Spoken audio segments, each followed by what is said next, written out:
नमस्कार. तर हा व्हिडिओ धनुराशीच्या लोकांसाठी आहे. इथे तुम्ही बाजूला बघू शकता मी कुंडली दिलेली आहे. गुरुचं गोचर होत आहे. गेले वर्षभर गुरु तुमच्या 7व्या भावात होते. आता ते 8व्या स्थानात चालले आहेत. 2 जून 2027 ते 27 जून 2027 पर्यंत जवळपास 1 वर्षभर ते इथं राहतील. तर या बदलाचा तुम्हाला काय सकारात्मक आणि नकारात्मक परिणाम मिळेल ते आपण या व्हिडिओमध्ये बघणार आहोत. तर 8व्या घरातून आपण काय बघतो? मृत्यू, मानसिक त्रास. हेच घर सिक्रेट्स किंवा तुमच्या गुपित गोष्टींचं घर असतं, कर्मफेडीचं घर असतं. अचानक बदल होतात, अचानक लॉस किंवा अचानक फायदा, अशा गोष्टींचं हे घर आहे. तर हा काळ काही लोकांना बाहेरून पूर्ण शांत करणारा असेल, तर काही लोकांच्या आयुष्यात अचानक एखादं सत्य समोर येईल. काही लोकांना अशी मदत मिळेल जिथे त्यांनी कधी अपेक्षाच ठेवली नव्हती. पण लक्षात ठेवा, अष्टमात येणारा गुरु हे प्रत्येकाला सारखं फळ देत नाही. तर धनुराशीच्या लोकांसाठी हा काळ स्लो ट्रान्सफॉर्मेशन किंवा हळूहळू बदल करणारा असेल. गोष्टी पटकन होणार नाहीत, पण ज्या होतील त्या कायमस्वरूपी होतील. काही लोकांना असं वाटेल की आयुष्य थांबलं की काय, पण लक्षात ठेवा, हा गुरु तुम्हाला 2 गोष्टी शिकवणार आहे की कंट्रोल करणं सोडून द्या आणि सत्य स्वीकारा. तर गुरुच्या या गोचरचे सकारात्मक परिणाम म्हणजे तुम्हाला अचानक आर्थिक मदत मिळू शकते, अडकलेले पैसे मिळू शकतात, इन्शुरन्स किंवा वारसा हक्काने मिळणारी property, PF, tax refund, property किंवा शेअर्स, अशा गोष्टींमधून फायदा होण्याची शक्यता आहे. ज्यांनी खूप वर्ष मेहनत केली पण क्रेडिट मिळालं नाही, त्यांना अचानक योग्य लोकांची मदत मिळू शकते. अध्यात्म आणि इंट्युशन वाढेल. हा काळ फक्त बाहेर यश मिळवण्याचा नाही आहे, तर तुम्ही आतून बदलणार आहात. काही लोक अचानक ॲस्ट्रोलॉजी, स्पिरिच्युअलिटी, मेडिटेशन, तंत्रमंत्र या गोष्टींकडे आकर्षक होतील. तुम्हाला लोकांचं खरं इंटेन्शन करायला सुरुवात होईल. जुने पॅटर्न तुटतील. ज्या गोष्टी तुम्हाला वर्षानुवर्षे इमोशनली वीक करत होत्या, त्या गोष्टींपासून तुम्ही दूर जाऊ शकता. काही नाती संपतील, पण त्याचवेळी तुम्ही स्वतःला परत भेटाल. रिसर्च आणि हिडन नॉलेज किंवा जे लोक रिसर्च फील्डमध्ये काम करतात, सायकॉलॉजी, इन्व्हेस्टिगेशन किंवा फायनान्समध्ये जे काम करतात, तर त्यांच्यासाठी हा काळ खूप चांगला ठरू शकतो. आता नकारात्मक परिणाम म्हणाल तर मानसिक ताण वाढू शकतो, ओव्हर थिंकिंग, एन्झायटी. अष्टम स्थान प्रत्येक माणसाला खोलवर विचार करायला शिकवतं. अचानक बदल म्हणजे तुमचे प्लॅन्स अचानक बदलू शकतात. काही लोकांच्या आयुष्यात अचानक ब्रेकअप, जॉब चेंज, रिलोकेशन किंवा फायनान्शियल अपडाऊन येऊ शकतात. आरोग्याकडे मात्र दुर्लक्ष करू नका. शक्यतो लिव्हर, डायजेशन, झोपेचं जे सायकल आहे, गुरु विस्तार देणारा ग्रह आहे, त्यामुळं छोटी समस्यासुद्धा खूप मोठी होऊ शकते. त्यामुळे त्याच्याकडे वेळेवर लक्ष देणं फार गरजेचं आहे. काही लोकांचा खोटा मुखवटा उतरू शकतो. हा काळ तुमच्या आसपासचे खोटे किंवा फेक लोक तुमच्या नजरेसमोर आणेल. काही लोक तुमच्या आयुष्यातून नक्की दूर जातील. कदाचित तो तुमच्यासाठी एक आशीर्वाद असेल. आता याच्यानंतर आपण बघणार आहोत की गुरुची 5वी, 7वी आणि 9वी दृष्टी कुठे पडते आणि त्याचे काय परिणाम होतील.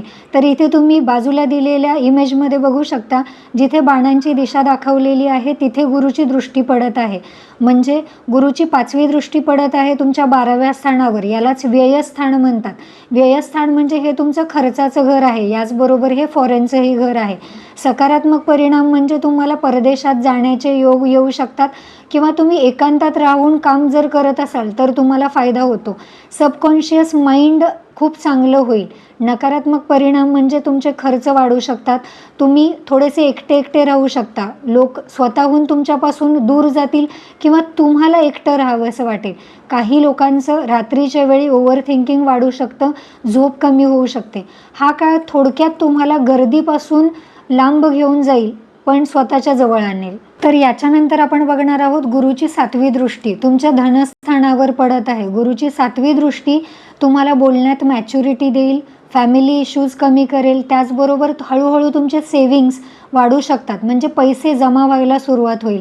ज्ञान वापरून पैसा कमवण्याची संधी तुम्हाला मिळेल. काही लोक जे टीचिंग, कन्सल्टिंग, गायडन्स किंवा काउन्सिलिंगमधून सुद्धा स्वतःचा इन्कम सुरू करू शकतात. नकारात्मक परिणाम म्हणाल तर कुटुंबात जुने विषय काय असतील तर ते परत निघू शकतात. बोलताना थोडासा ओव्हर कॉन्फिडन्स किंवा अति आत्मविश्वास टाळावा लागेल.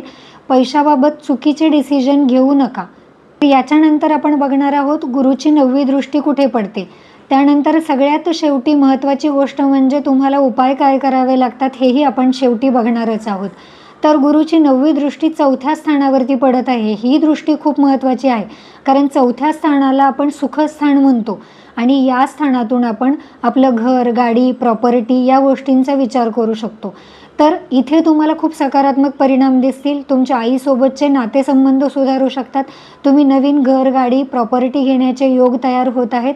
याचबरोबर इमोशनल हीलिंग तुमचं होऊ शकतं. घरातून काम करणाऱ्यांना खूप फायदा होऊ शकतो. नकारात्मक परिणाम काय होतील, तर घर बदलण्याची वेळ येऊ शकते. मन स्थिर ठेवणं कठीण जाईल. इमोशनल सिक्युरिटीसाठी सुद्धा तुम्ही चुकीच्या लोकांवरती अवलंबून राहू शकता. म्हणजे एखाद्या चुकीच्या व्यक्तीकडे तुम्ही भावनिक आधार शोधण्यासाठी जाल. तर हे गुरुचं गोचर आहे ते तुमच्या कुंडलीत जर गुरु चांगला असेल, उच्च राशीत असेल, स्वराशीत असेल, शुभ ग्रहांसोबत असेल किंवा मित्रग्रहांसोबत असेल किंवा केंद्र अथवा त्रिकोणात असेल, तर तो बलवान होतो आणि तुम्हाला चांगले परिणाम देतो. जर गोचर हे तुम्हाला मजबूत बनवेल, संकटातून बाहेर काढेल, तुम्हाला जास्त मॅच्युअर आणि पॉवरफुल बनवेल. आणि कोणी काळजी घ्यायची आहे, जर जन्मकुंडलीमध्ये गुरु नीच राशीत असेल, राहू केतू सोबत असेल किंवा शनीच्या कठोर प्रभावात असेल, पापकर्तरी असेल किंवा जर तुम्हाला शनी, राहू, केतूची महादशा, अंतर्दशा चालू असेल, तर मात्र तुम्हाला थोडंसं इमोशनली हेवी वाटू शकतं, निर्णय चुकू शकतात किंवा तुम्ही लोकांवर चुकीचा विश्वास ठेवू शकतात. एक खूप महत्त्वाची गोष्ट म्हणजे अष्टमातील गुरु एक गोष्ट नक्की करतो, चुकीचे लोक तुमच्या आयुष्यातून काढून टाक.